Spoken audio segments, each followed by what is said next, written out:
Aaron Gordon goes down for 4 to 6 weeks, and this is going to be a major hit for the Denver Nuggets. How are they going to overcome this absence? We're going to talk a little bit about that. Plus, the Kings are now singling for a full rebuild as they're taking calls on all their veteran calls with a couple of players that are marked as untouchable. We'll talk about that as well. And Detroit is reportedly lurking around Markkanen and Malik Monk in regards to a trade acquisition. We'll talk about all that plus more right after this. Welcome to the number one place for your daily basketball news and analysis, NBA Central. What's going on, basketball fans? Welcome to another episode of NBA Central, your number one spot for everything basketball related. I'm the host there, Haize, but more importantly, you guys can follow the channel at NBA Central Pod on every social media platform we happen to be on. With that said, let's go ahead and get into this content for today, y'all. So, the Denver Nuggets found out today that Aaron Gordon sustained a grade 2 right hamstring strain and will be reevaluated in 4 to 6 weeks. This is now the second major injury for a Denver Nuggets starter for an extended period of time. He's joining Christian Braun, who's also going to miss an extended period of time.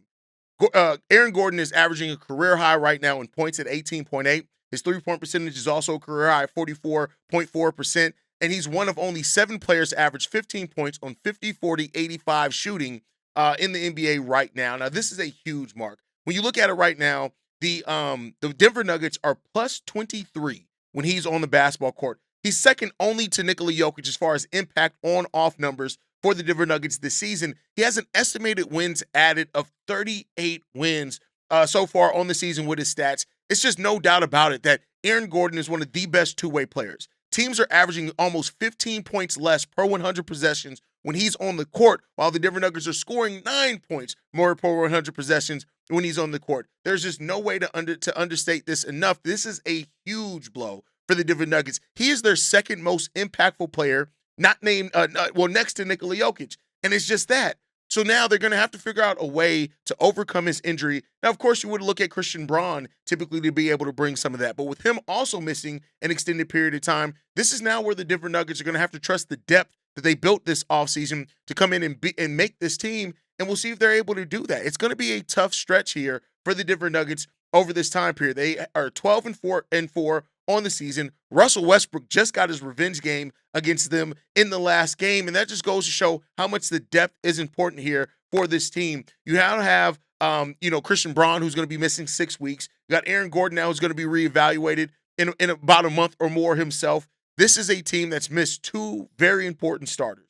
But this is why depth is important in the league, right? This is why you have a player like Nikola Jokic who can raise the floor of whatever lineups that he's in. That's why he's been the MVP before. Now they're going to have to double down on that and really rely on Nikola Jokic even more. But Aaron Gordon's made the minutes without Jokic best than they've been in years. And part of that isn't just Aaron Gordon as well. It's the other role players and how they play off that. But this is a major now thing for this team to see how they're going to overcome this absence. Let me know what you guys think down below. When you hear that Aaron Gordon is going to be missing 4 to 6 weeks for this Denver Nuggets team, how do you think, who needs to step up in the absence of Aaron Gordon, especially considering the player that you probably would more naturally look to step up in Christian Braun is also out. Now, Jamal Murray's still averaging 22.8 points per game. We know what he can do. You've had Tim Hardaway Jr. step up as time as well. I think the natural place to look is Cam Johnson, the player that you traded for this offseason, who really, when you look at Cam, he's had one big game this season. That's really been against the Chicago Bulls, right? Other than that, it's been a fairly pedestrian season for Cam Johnson so far on the year. And now this offers an opportunity for Cam Johnson to really step up and show that he can be that player that the Denver Nuggets did trade for. He's gotten his shooting percentage up. At the beginning of the season, he was shooting like 29% from the field. He got up to 43%, but that's still a damn near a career low for him. So is Cam Johnson going to be willing and able to step up to fill some of that void left by Aaron Gordon? We'll see. The rebounding part, we know that Cam has never been a really great rebounder per the numbers. Aaron Gordon has averaged great rebounding numbers. So a lot of that now kind of pivots, in my opinion. You're looking at Cam Johnson to see what he can provide for this Bulls team. This Bulls team. I wish it was the Bulls. For this Denver Nuggets team, and to see what he can bring to help them kind of supplement missing a player like Aaron Gordon. But like I said, I want to hear from you guys on this one down below, how you feel about this one, and we'll see what the future does hold. All right, moving on from that one, let's move into this next one. The Sacramento Kings reportedly are open to trading their veterans and starting a full rebuild.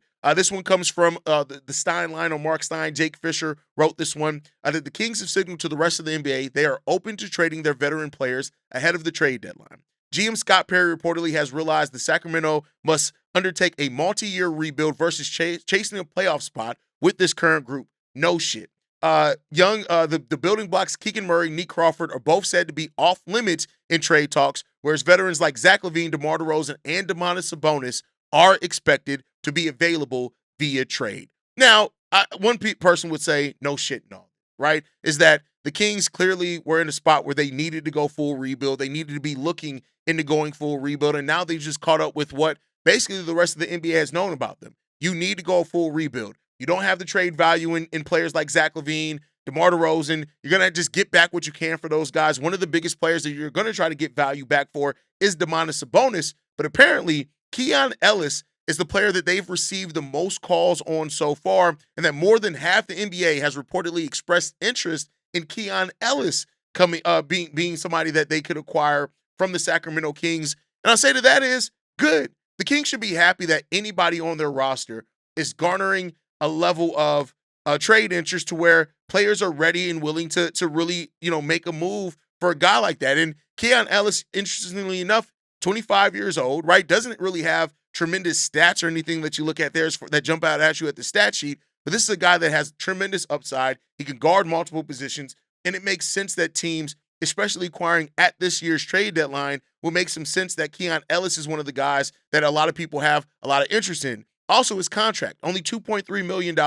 It's an easy salary to move if it needs to be moved. So that's why you see a lot of favor in that around the NBA of teams that could be interested in acquiring Keon Ellis. And he's also eligible for a contract extension on February 9th as well, and the teams that could extend him also. So it makes a lot of sense. He's eligible to sign a 4-year, up to $87 million contract when it comes down to it. And so when you look at him as a guard/forward, that's young, he fits in. He could fit in the Kings rebuild, so they could look to keep on to him, and we'll see what happens there. But if the Kings are looking to maximize the most back, trading a player that has the easy tradable contract before he actually gets a raise could actually get you the most back, because it's not going to take anything for a team to match a $2.3 million contract, which then if they are just throwing you kind of filler on that, you could get more draft picks back, and that can help you along your rebuild to kind of find your path quicker. And so the Kings are going to have to monitor that. Get the most back you can for your veterans. Clear the deck of those veterans, remove those veteran options from being there, and then you could move a player like Keon Ellis, who could be part of your rebuild, to get kind of even more picks on top of that, and then now move forward with Keegan Murray, Nick Crawford, Devin Carter, players like that, and try to evaluate what the future does look like for those guys as well. And that's probably where the Kings are going to be sitting at. It's not this easy thing that teams, I know us as fans, you look at teams, are like, yeah, move off of these players, let's keep it pushing. But as it comes down to it, it's a little bit harder to trigger a full rebuild when you thought, hey, we could be trying to contend for a playoff spot. But it seems like the Kings have now woken up to where the rest of the NBA is, and now realizes it's time to rebuild this thing. The Light the Beam team was fun, but unfortunately now, because of the decisions you've made or organizationally, now this is where you find yourself, where you have to move another really good player to try to get yourself something. So that's where we're at. We'll see what the future does hold for this Sacramento Kings team. But speaking of one of the players that are on the Kings, the Pistons have routinely been described as a potential landing spot for Malik Monk or Lauri Markkanen. And this again comes from our friends over at the Stein line as well, that says this: many have obviously wondered aloud if Detroit would be moved by its stunning 14-2 start to push some chips into the middle of the table and try to bolster chances to winning the wide open East. The Pistons certainly have disposable salary, luxury tax wiggle room, and draft capital to go big fish hunting if they really wanted to. Rival executives have frequently suggested Utah's Lauri Markkanen as an ideal player for the Pistons to get. So we'll see there. And reportedly, Utah has flirted back and forth with, having Lauri Markkanen on the trade block, right? But then they signed him to a massive extension when it comes down to that as well. And so now it seems that, they're looking at other players that they could pivot to, and one of those players being Malik Monk, and he's a player that the Detroit Pistons could look to acquire here at the trade deadline. Now, would Malik Monk make some sense for them? Absolutely. They lost Malik Beasley. We don't really know. I think there have been some talk of maybe potentially the Pistons re-signing Malik Beasley once he's cleared by the NBA. That doesn't look like it's going to be on the horizon anytime soon. So now if you can pivot to a player like Malik Monk, who's still young, 27 years old, kind of fits within your timeline as well. He's a deadly three-point shooter. He's averaging 42% from three this season, and he's averaging 12 points per game. But hell, last season was 17, 15 the year before that. He is a player that could seamlessly fit in with what the Detroit Pistons are doing. The question is he going to, well, I don't think there's a question on if he's going to be available if you pair this with the last rumor, but will the Pistons be willing to pay that price? And that's the question that the Pistons are going to have to ask themselves. And I guess we'll see what the future does hold there. But let me know what you guys think down below. Hearing that the Pistons could be interested in either Lauri Markkanen or Malik Monk leading into this trade deadline, is that a big enough splash to where it could solidify for you, depending on what the Pistons give up, and them being able to come out of the East and win it? I think they have a chance either way. When you look at Jalen Duren and Cade Cunningham and how they've been playing this year, you haven't even gotten Jaden Ivey back yet. I think they could already have enough, but it doesn't hurt, especially that you have disposable salary to get that done, and they could be willing to go in on their draft capital because they are right now trying to open that window. Let me know what you guys think on that down below. Last topic before we get out of here. Chris Paul has announced that he will retire at the end of the season. He's playing his 21st season in the NBA. He's back with the Los Angeles Clippers, and this has really been this first season where Chris Paul has basically looked old and just not an NBA player anymore, right?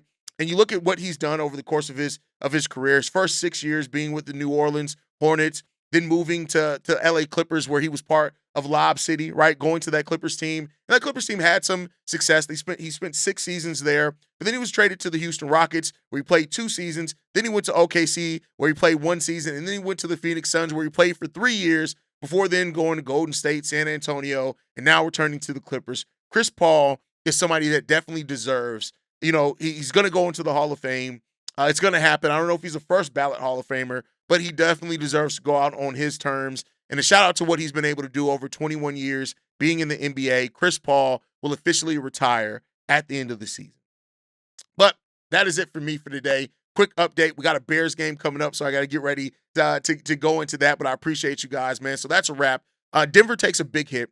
The Sacramento Kings prepare for a full rebuild. Detroit may be planning to make a major move between here and now in the trade deadline. And Chris Paul closes the book on what is a legendary career. Let me know in the comments what you think is the biggest story today. Gordon's injury, the Kings blowing it up, CP3 is retiring. Make sure you like and subscribe to the channel and keep rocking with NBA Central as well. You guys can follow us at NBA Central Pod. You can send us any feedback, questions, comments, concerns. NBACentralPod@gmail.com. And then lastly, if you want to leave a text message and or voicemail for the mailbag, the number to do so, 773-270-2799. And remember, stay safe, stay hoop ready, and I'll catch you guys on the next one. The next time I feel like making a video, probably tomorrow. Peace, y'all. This has been a presentation of the Breaks Media.